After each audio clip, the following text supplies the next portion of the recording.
The woods knew. Ancient gnarled pines watched with sap-bleeding eyes. Wind whispered through them, a voice cold and old. They came anyway, 4 friends, drawn by the legend of Hemlock Hollow, a place swallowed by trees where a cabin stood silent, untouched by time. The trail was barely there, choked with brambles and fallen leaves. Twilight painted the woods in shades of bruised purple and blood orange. They spoke in hushed tones, their laughter already touched with unease. Deeper they went, the air growing heavy, thick with the scent of damp earth and decaying things. The sun dipped below the horizon, and the shadows stretched, long fingers reaching for their ankles. Once they thought they saw a figure watching them from the trees, but it was gone as quickly as it appeared. Just their imagination, they told themselves. Hemlock Hollow was not a place for the living. Nightfall, the forest transformed. Trees became twisted figures, their branches like skeletal arms reaching out. The air grew colder, a damp chill that seeped into their bones. They pressed on, driven by a mixture of fear and morbid curiosity. They had come too far to turn back now. The path finally opened into a small clearing, and there it stood, the cabin. Just as the stories described, built of dark, weathered logs, a single window staring out like a vacant eye. No smoke rose from the chimney, no light emanated from within. It was a picture of utter desolation, an invitation they couldn't refuse even as their hearts pounded against their ribs like trapped birds. Inside, the cabin was shrouded in darkness and dust. The air hung heavy, thick with the smell of mildew and something else, something ancient and unnameable. They fumbled for their flashlights, the beams cutting through the gloom like fragile blades. Cobwebs hung from every corner, and the silence was broken only by the creaking of the house settling around them.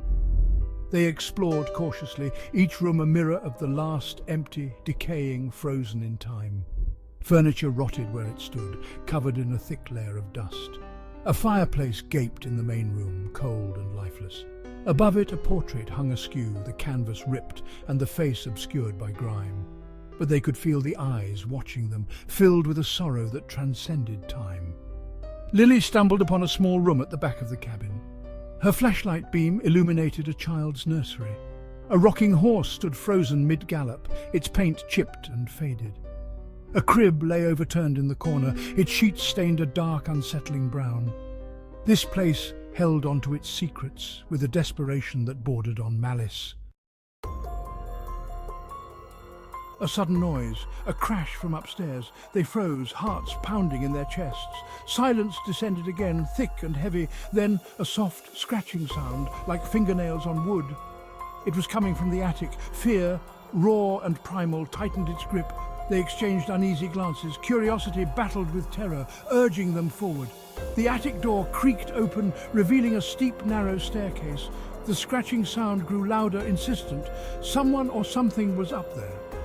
Step by agonizing step, they ascended. The attic was a cavernous space, lit only by the slivers of moonlight that pierced through the gaps in the boarded-up windows. Screams ripped through the stillness of the attic. Blind, panicked, they stumbled back down the stairs, falling over each other in their haste to escape. The scratching sound followed them, relentless, hungry. Down the stairs, through the cabin, they ran, each one praying to whatever gods might be listening that they would make it out alive. They burst out of the cabin and into the night, the cool air a slap in the face. Without a word, they plunged into the woods, branches whipping at their faces, their lungs burning with exertion. Behind them, they could hear the mournful wail of the woman in the attic, echoing through the trees, a promise that they would never truly escape the horrors of Hemlock Hollow. They didn't stop running until they reached the edge of the woods, the first pale fingers of dawn painting the sky a sickly yellow. As they stood there, gasping for breath, they looked at each other, their faces etched with terror and a dawning realization. They had seen too much, heard too much. The woods had marked them, branded them with an unspeakable truth. They walked back in silence, their footsteps heavy with the weight of their experience. The sun climbed higher, but it offered them no warmth, no solace. They knew with chilling certainty that they would never be the same. The woods had whispered their secrets, and they would forever be haunted by the ghosts of cedar and stone.